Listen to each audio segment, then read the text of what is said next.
Sin tarjetita, es una admiradora, sí. Podríamos decir. Puede ser. ¿Y quién sabe que es para usted? Puede ser un admirador. ¿Tiene un cartel que dice Donato? ¿Por ahí es para mí? ¿Seguro que es para él? Uy, le va a costar carísimo esto.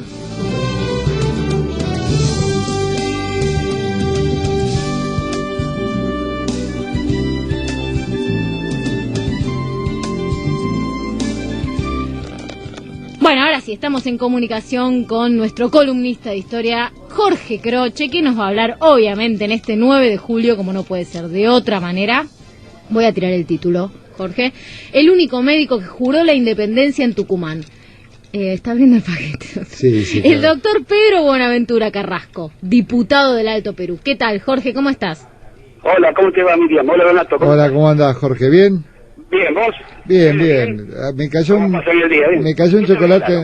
un chocolate en rama que pensé que era un regalo. Para mí blanco pensé que era un libro, pero voy a tener que socializarlo nomás. Te pediste de chocolate en rama ya mismo, creo que no llega vivo a las 4. No llega. Acá hay manos por todos lados que me tentáculos. Obviamente, te pediste de eso. Cuando te llega una cosa de esas y está con gente olvidada. Hay que socializarlo. Con gente como nosotros, peor.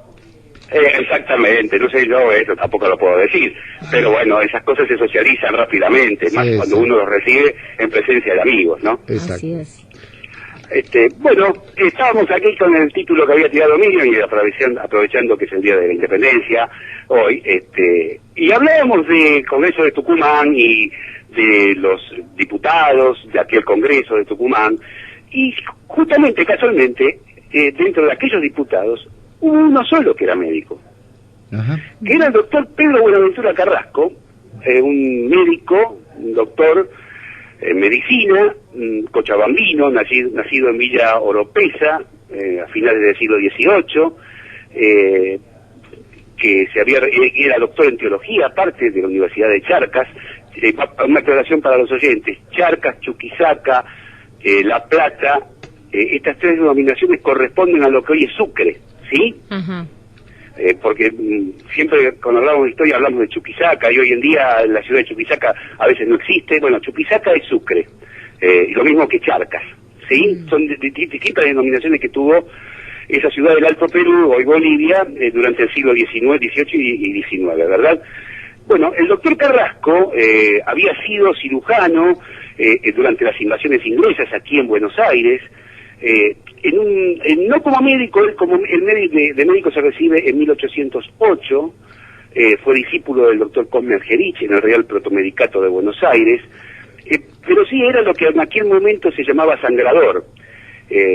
Donato y varios médicos obviamente lo conocen. En aquellos momentos, en los principios del siglo XIX, la medicina, más allá de que se dedicaban a temas de cirugía y relacionada con los ejércitos y con las luchas de la independencia, la población civil era atendida por los barberos, por los sangradores, por los algebristas, que era algo así como arreglahuesos, ¿no? Sí, en aquellos momentos.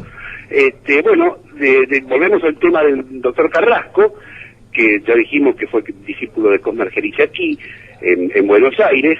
Y bueno, fue incorporado al Congreso de Tucumán, diputado por Cochabamba, el Alto Perú, no precisamente en julio, porque él estaba en Buenos Aires. Él no llegó a tiempo el día 9 de julio, sí llegó más tarde y suscribió el acta de la independencia como diputado de aquella sesión. Cuando uno busca, en realidad, decir, bueno, los médicos en aquellos años no tenían demasiada actividad política, pero sí la tuvo, y la tuvo en gran escala, especialmente en la zona norte, en la zona del Alto Perú, pero es una persona, y uno se empieza a preguntar por qué no se conoce algo más del doctor Carrasco, siendo el único médico. Y uno empieza a investigar y uno se da cuenta que pareciera, y esto es una opinión personal, que el tema viene por su actividad política. El doctor Carrasco era la mano derecha de Juan José Castelli y Bernardo de Monteagudo en el Alto Perú. Todos conocemos claro, exactamente, llegó a ser tesorero de Cochabamba y médico cirujano del segundo ejército auxiliar de Manuel Belgrano, el ejército del norte, intervino en las batallas de Suipacha y Salta, ¿no? Un militante era. Exactamente, un militante, y fue el único que después de este tipo de actividades, el único médico que fue al Congreso de Tucumán, que después, como todos sabemos, volvió, se trasladó a Buenos Aires, y como vicepresidente del Congreso, de aquel Congreso de Tucumán, ya sesionando en Buenos Aires, firmó, a pesar de estar en contra, correspondía por ser autoridad, la Constitución Unitaria de 1819, que, ya sabemos, ocasionó lo que después se conoció como la anarquía del año 20, que fue la caída del director supremo José Rondó, porque tanto Santa Fe con Estanislao López como Entre Ríos con Pancho Ramírez le declararon la guerra a Buenos Aires, la batalla de Cepeda y la caída de la autoridad nacional. Entonces uno siempre investigó y se pone a investigar por qué el doctor Carrasco, que después murió en Buenos Aires, y una vez que terminó las actividades de aquel Congreso con la batalla de Cepeda, se quedó viviendo en Buenos Aires y atendiendo en forma particular a sus clientes y a sus pacientes. ¿Por qué no fue tan reconocido? Porque uno siempre piensa, y tomando como referencia a la ciudad de Buenos Aires, siempre uno lo toma como referencia el nomenclador urbano de Buenos Aires, a ver qué tipo de homenajes se le hace a las personas. Ustedes se dan cuenta que, por ejemplo, aquí en Palermo, desde Godoy Cruz hasta Scalabrini Ortiz, son todos nombres de congresales de Tucumán. Sí, es verdad. Cruz. Claro, después hay otro grupo también que está por Boedo, que está Colombres, que está Massa, ¿verdad? El Salguero, y Carrasco tiene su calle, que está en Floresta, Villaluro, y fue otorgado en 1893 un nombre, una ordenanza municipal ómnibus que hubo en 1893. ¿Se llama Doctor Carrasco la calle? Doctor... La calle se llama Carrasco se llama la calle. Claro, eso de las calles de la ciudad que dice Carrasco, que uno no sabe si fue amigo o enemigo. Exactamente, la calle se llama Carrasco, y te digo más, el 27 de noviembre de 1893, el intendente Torcuato de Alvear firmó una ordenanza ómnibus donde le otorga por decirte algo, estoy tirando así, aproximadamente el 50 o 60% de los nombres de las calles que hoy existen son de esa ordenanza. Digamos, se abrían las calles y se le tocaban los nombres. Bueno, Carrasco se llama así desde ese día. Investigando, se debe al doctor Pedro Buenaventura Carrasco, el único médico que firmó la independencia del Congreso de Tucumán. Y cuando uno también se pone a investigar, como decíamos antes, la idea era que está bastante invisibilizado por el tema de que había sido la mano derecha de Juan José Castelli, claro, digamos el mentor de la revolución en el Alto Perú, y de Bernardo de Monteagudo, ¿sí? Y era así, tenía el estilo de oratoria de Castelli, de impetuosidad. Exactamente, una oratoria inflamada, revolucionaria.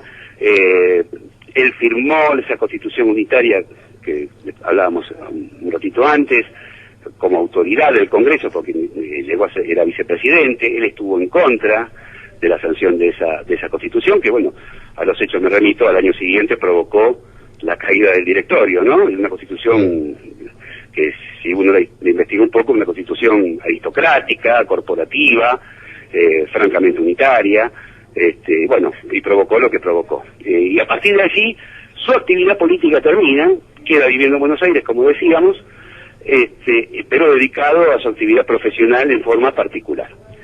Esta es la historia del único médico, Pedro Buenaventura Carrasco, cochabambino, hoy se conoce como boliviano, en aquel momento era integrante de las Provincias Unidas, que firmó e integró el Congreso que declaró la independencia argentina.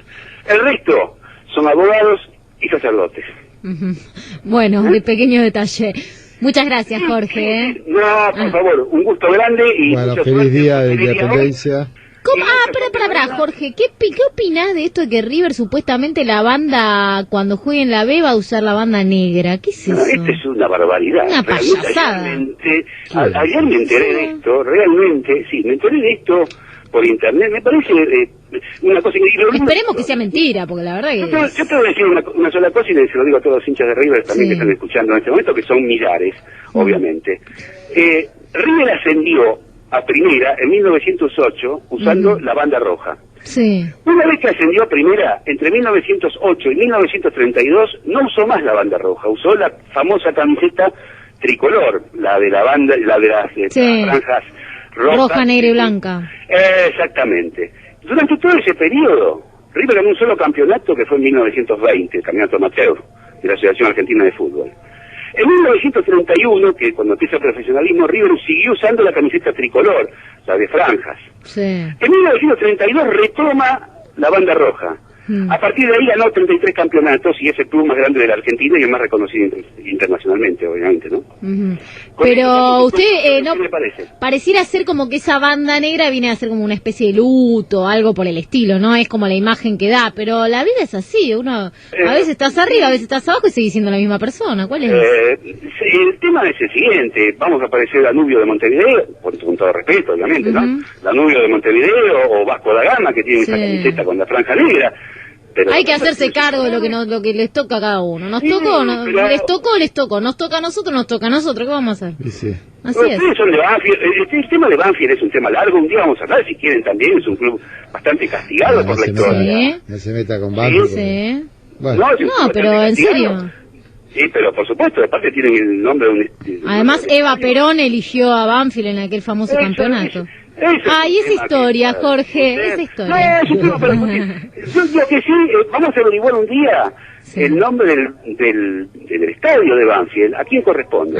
¿Qué antecedentes tiene el doctor, el señor Florencio Sola? Florencio Sola, bueno. Florencio Sola, un solo gatito, es el único dirigente del fútbol argentino inhabilitado de por vida para ejercer cargos. Algún día vamos a hablar de eso. Es un detalle, ¿qué le vamos a hacer? Bueno, Dualde era de Banfield también, me parece. Y Mariotto también. Bueno, pero Mariotto es una excepción. ¿Qué tiene que ver? Por Dios, ¿quiere que le recuerde a los hinchas de Independiente? Bueno. Hay varios que son innombrables. Bueno, pero todos tenemos nuestras propias miserias, pero hay que hacernos con todo orgullo hay que hacernos cargo. Y bueno, estamos en Nacional B y hay que hacernos cargo de este tema. Y por eso, es la mejor manera de enfrentarlo y de salir de ahí, hacerse cargo. Nosotros lo tocamos con vos, Jorge, para que puedas hacer tu catarsis. No hablarlo uno le va haciendo la angustia. La verdad que me hace muy bien. Aparte lo va preparando a Donato, que el año que viene va a estar más o menos ahí. No, ya Independiente tiene un buen promedio dentro de todo, salvo que haga algún desastre. Sí, también es posible. Bueno, o le pongan a dirigir al señor Pesota y le dirige algún partido. Creo que Independiente está salvado, no hay ningún problema. Gracias, Jorge. Un abrazo. Feliz día de Independencia. Feliz día y mucha suerte mañana para todos. Bueno, gracias. Chao. Hasta mañana.